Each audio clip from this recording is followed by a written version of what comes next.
Isang mapagpalang hapon po sa ating lahat, mga kapatid. Narito po kami muli ni Brother Emmanuel San Miguel upang mag-alay at maghandog ng panibagong kanta. Ito po ay yung pang-apat na awiting ginawa natin. Kaya nawa ay maging pagpapala po lahat ng mga kantang nagawa namin at nawa ay ito ay maging kalugod-lugod palagi itong pagpupuring awit na ito sa ating mahal na Panginoon. Ang pamagat po nito ay salamat po, Panginoon.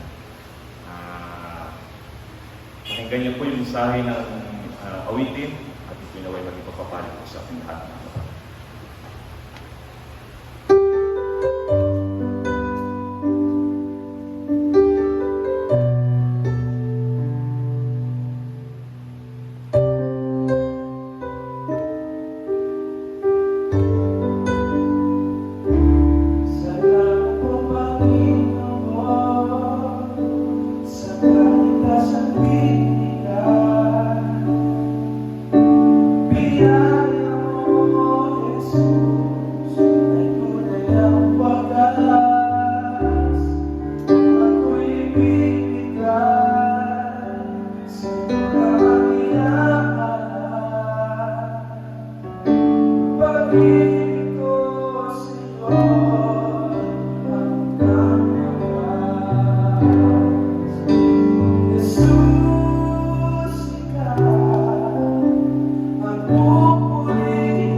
God bless everyone.